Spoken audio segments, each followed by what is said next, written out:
आप हमारी जान बन गए। दूसरे दिन सुबह सुबह मैं कृष्ण मंदिर से बाहर आ रही थी। रास्ता थोड़ा सुनसान था। कुछ लोग फुटपाथ पर मॉर्निंग जॉगिंग कर रहे थे। सड़क पर इक्का दुक्का गाड़ियां गुजर रही थी। तभी मेरी नजर एक छोटे से कुत्ते के बच्चे पर पड़ी। वो अचानक सड़क की बीचों बीच आ गया था। मैंने देखा एक तेज रफ्तार गाड़ी उसकी तरफ बढ़ रही थी। हे भगवान! मैंने घबराते हुए सोचा। मैं कुत्ते के बच्चे को बचाने के लिए भागी, लेकिन मैं बहुत दूर थी। समय पर वहां पहुंच पाना नामुमकिन था। उसी वक्त फुटपाथ से एक जॉगिंग करने वाला शख्स अचानक दौड़कर सड़क के बीच में आ गया।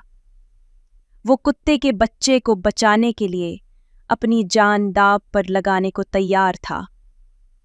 गाड़ी अब इतनी करीब थी कि वो उसे टक्कर मार देती। लेकिन ऐन वक्त पर गाड़ी ने जोर से इमरजेंसी ब्रेक लगाया। क्या आप ठीक हैं? आपको कहीं चोट तो नहीं लगी? मैंने हड़बड़ाते हुए पूछा। वो शख्स धीरे धीरे मेरी तरफ मुड़ा और मैं हैरान रह गई। वो और कोई नहीं, स्वामी था। स्वामी ने मुस्कुराते हुए कहा, Yeah, I'm all right. And thank God, this cutie is fine too. उस छोटे से कुत्ते के बच्चे को देखकर मेरा दिल पिघल गया। वो डर के मारे कांप रहा था और स्वामी बड़े प्यार से उसके ऊपर हाथ फेर रहा था, जैसे उसे सांत्वना दे रहा हो। इसी बीच वो गाड़ी वाला ड्राइवर जिसने इमरजेंसी ब्रेक लगाया था, अपनी खिड़की से झांककर गुस्से में गालियां देने लगा। अरे भाई, रोड तुम्हारे बाप की जागीर है क्या?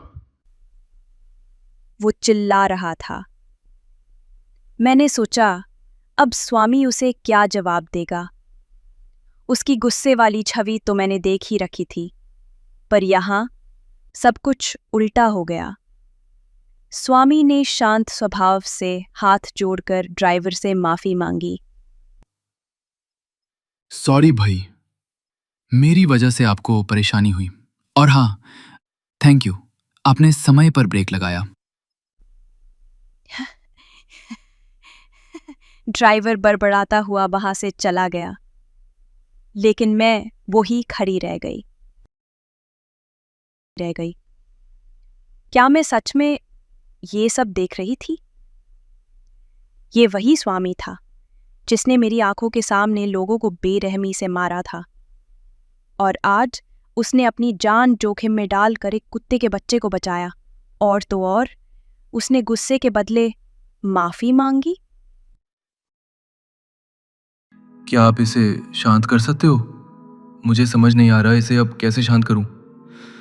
ये अभी भी डरा हुआ है। स्वामी ने चिंता जताए हुए कहा।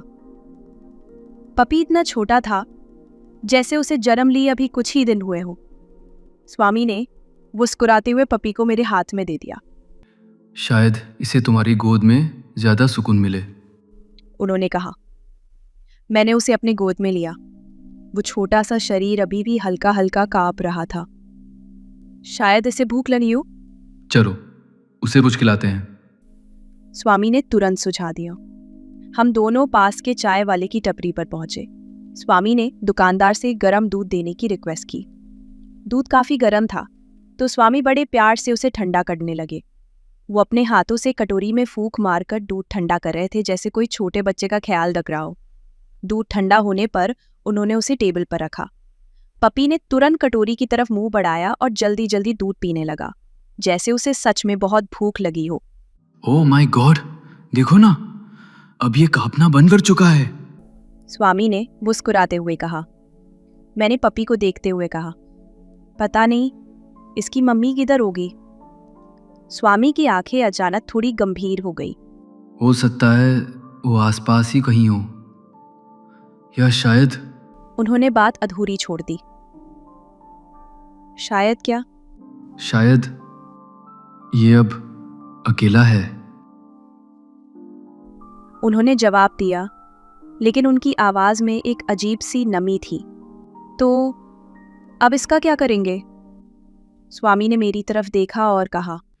फिलहाल तो ये हमारे साथ सुरक्षित है, आगे देखते हैं। मैंने थोड़ी हैरानी से पूछा, हमारे?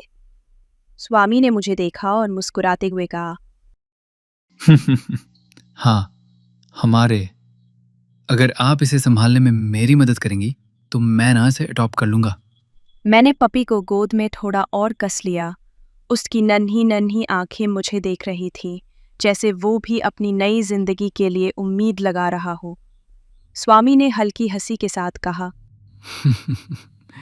देखिए, मुझे छोटे बच्चों की ज़्यादा समझ नहीं है। अगर ये बड़ा होता तो शायद मैं इसे आसानी से पाल लेता, लेकिन ये इतना नाजुक है। मुझे डर लगता है कि अगर इसे कुछ हो गया तो मैं अपने आप को कभी माफ़ नहीं कर पाऊंगा। उनकी बातों में एक ईमानदारी थी जो मेरे दिल को छू गई। मैं कुछ पल के लिए चुप हो गई। उनकी आंखों में एक सच्चाई थी जो मैंने पहले कभी नहीं देखी थी। मैंने उन्हें जवाब दिया, ओके ठीक है, लेकिन अगर मैं सिर्फ आपकी मदद कर रही हूँ, हॉस्टल रूम में रहकर मैं इसकी पूरी जिम्मेदारी नहीं ले सकती। नहीं नहीं, मैं आपको इतनी परेशानी में नहीं डालूंगा। वो मेरे घर के यार्ड में रहेगा। तो हम इसका नाम क्या रखेंगे? देखा, मैंने तो उसके बारे में सोचा ही नहीं, इसलिए मुझे आपकी ज़रूरत है। वैसे आपकी जानकारी के लिए ये बता दो, ये बेबी बॉय है, तो फिर इसका नाम मुरली कैसा रहेगा? मुरली? हाँ, अच्छा है, हम इसका नाम मुरली रखेंगे। स्वामी ने रजामंदी दिखाई। अब छोटू मुरली ने दूध पूरा पी लिया था। अब वो मेरी गोद में आंखें बंद किए, अपने पैर पेट के नीचे लेकर अपने शरीर को बॉल बनाकर सोने लगा था। Thank you. अचानक स्वामी बोला, मुरली को सुलाने के लिए थैंक यू। अब मैं इसे लेकर जाता हूँ, हमारे घर के लॉन में सुलाता हूँ। आपको पता है, अब इसे देखकर मीना बहुत खुश होने वाली है। जी जी, मुझे भी असाइनमेंट पर काम करना है, तो मुझे भी जाना होगा। मिस्टर स्वामी, एक मिनट, वो मेरी असाइनमेंट। जी, हम आज लंच के बाद करीबन 2 बजे के आसपास लाइब्रेरी में मिलते हैं। तब हम आपकी असाइनमेंट में काम करेंगे, ठीक है ना? मेरी बात काटते हुए स्वामी बोल पड़े। उन्हीं ने तुरंत समझ लिया कि मुझे असाइनमेंट पे मदद चाहिए थी। जी थैंक यू, ठीक है, फिर मिलते हैं। दोपहर का खाना खाने के बाद मैं असाइनमेंट का काम करने के लिए लाइब्रेरी में चली गई। स्वामी अब तक आए नहीं थे, पर मैं उनका इंतज़ार न करते हुए अपना काम शुरू किया था। थोड़ी देर के बाद मैंने महसूस किया मेरे टेबल के कुर्सी पर कोई आकर बैठ गया है। मैंने सामने देखा तो स्वामी थे, लेकिन वो लगातार अपने लैपटॉप में कुछ टाइप किए जा रहे थे। वो काफ़ी बिजी दिख रहे थे। उन्होंने मेरी तरफ देखा, एक धीमी स्माइल दी। मैंने भी जवाब में उनको छोटी सी स्माइल दे दी। थोड़े वक्त के बाद उन्होंने अपना लैपटॉप बंद किया और बोले, सॉरी मिस मीरा, थोड़ा लेट हो गया मैं। अचानक पापा को ऑफिस में कुछ डॉक्यूमेंट्स में हेल्प चाहिए थी, तो ज़रा सा बिजी हो गया मैं। तो क्या आप एमबीए करते करते ऑफिस का काम भी संभाल रहे हो? वो मुस्कुरा दिए, जैसे मेरी बात उन्हें हल्की सी खुशी दे गई हो। हाँ जी, पापा को थोड़ी मदद मिल जाती है। अब तक तो सब उन्होंने ही किया है, मैं तो बस उनके साथ चलने की कोशिश कर रहा हूँ। कमाल है, क्लास में थ्योरी, घर में प्रैक्टिकल, ऐसे ही बनते हैं स्मार्ट लोग। वो हंस दिए। ये बात तो पहली बार किसी ने कही है। शायद सही है। मैंने थोड़ी गंभीर होकर पूछा, वैसे एमबीए करने का फैसला आपने क्यों लिया? वो एक सेकंड के लिए चुप हो गए, फिर उनकी आंखों में हल्की सी उदासी तैर गई। असल में ये सब पापा की वजह से हुआ। मतलब? कुछ साल पहले पापा को बिजनेस में बहुत बड़ा झटका लगा। कुछ बदमाश लोगों ने उन्हें धोखा दिया। इतना स्ट्रेस लिया उन्होंने कि एक दिन हार्ट अटैक आ गया। मैं चौंक गई। Oh my God! फिर? भगवान की दया थी, माइल्ड अटैक था, पर उस दिन मैंने तय कर लिया कि अब पापा को अकेले नहीं लड़ने दूंगा। मैंने एक पल को खुद को उनकी जगह रखकर सोचा, कितनी हिम्मत लगती होगी सब कुछ बदल देने में। आपका अपने पापा से बहुत गहरा रिश्ता है ना? जी हाँ, वो तो हैं। लेकिन एक सच और है। मेरा असली सपना तो पुलिस में जाना था।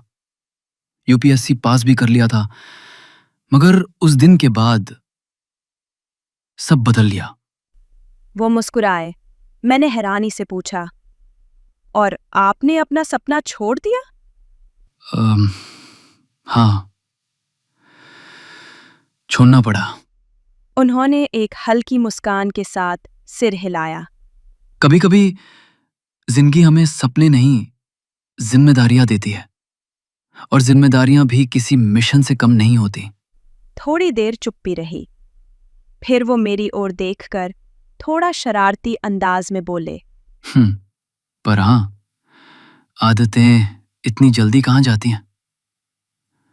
अब आपको पता ही है, जैसे कभी कभी जब किसी बुरे इंसान की खबर मिलती है तो पुलिस वालों की थोड़ी बहुत मदद कर ही देता हूँ। मैं मुस्कुराए बिना नहीं रह पाई। तो आप एमबीए वाले सीरियस बिजनेसमैन भी हो और सीक्रेट एजेंट भी? वो हंसे। कुछ ऐसा ही समझ लीजिए। बिजनेस भी करता हूँ, पर खून में अब भी पुलिसगिरी का थ्रिल ही दौड़ता है। वैसे मीरा जी, मेरी छोड़िए, आप अपनी बताइए। आप मुंबई से हो ये तो पता चल ही गया, पर क्या मैं पूछ सकता हूँ आपके घर में कौन कौन है? स्वामी ने मुझसे हल्की मुस्कान के साथ पूछा। मैं थोड़ा मुस्कुरा दी।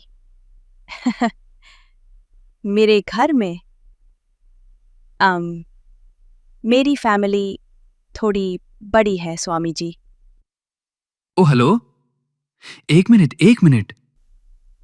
वो अचानक बीच में बोले। क्या आप सिर्फ स्वामी या अरविंद कुछ भी बुला सकती हैं? प्लीज। ये स्वामी जी सुनकर ऐसा लगता है जैसे मैं अभी अभी रिटायर होकर दादाजी बन चुका हूं। वो ऐसा बोलते हुए इतना मासूम सा चेहरा बना गए कि मैं अपनी हंसी रोक ही नहीं पाई।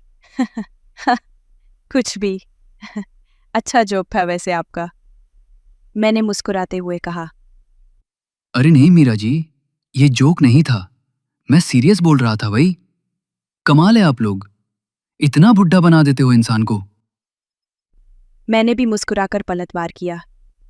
अच्छा, तो फिर आप हर बार मीरा जी बोलकर मुझे दादी माँ बना देते हो, उसका क्या?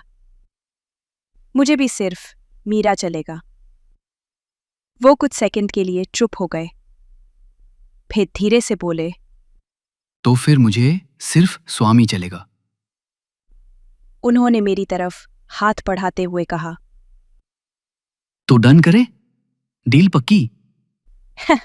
Done डना done.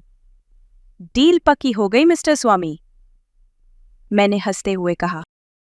हाँ, तो आप कह रही थीं कि आपकी फैमिली बड़ी है। स्वामी ने फिर से पूछा, उसी सादगी भरी मुस्कान के साथ। मैंने हल्की सी सांस ली, जैसे हर रिश्ता याद करते हुए एक एक चेहरा आंखों के सामने आ गया हो। जी हाँ, मेरे घर में मम्मी पापा है, मैंने धीरे से कहा। एक छोटी बहन है, चंचल सी, और एक छोटा भाई, बहुत शरारती। दादी दादा भी हैं, और पापा के दो भाई, यानी मेरे अंकल और उनकी फैमिली। मैं हंसती। कुल मिलाकर एकदम क्लासिक जॉइंट फैमिली है हमारी। हर कोने में कोई ना कोई मौजूद रहता है। स्वामी ने जैसे वो तस्वीर अपने मन में बना ली हो, आंखों में चमक आ गई उसकी। अरे बाप रे, मतलब आपका घर हमेशा लोगों से भरा रहता होगा। कितना खूबसूरत लगता होगा सबका साथ होना। मैंने सिर हिलाया। हाँ, शांति कम मिलती है, लेकिन अपनापन बहुत ज्यादा होता है। थोड़ी देर की खामोशी के बाद उसने पूछा, तो फिर मीरा, जब सब इतना प्यारा है मुंबई में और वहां भी अच्छे कॉलेज होते हैं, फिर इतनी दूर चेन्नई क्यों आना पड़ा? उसका सवाल बड़ा सीधा था, पर जवाब सीधा नहीं था। मैंने कुछ पल सोचा, फिर हल्की मुस्कान के साथ कहा, कॉलेज तो बहुत हैं स्वामी, लेकिन वहां पढ़ने के लिए जो डोनेशन लगता है ना, वो भी बहुत भारी था।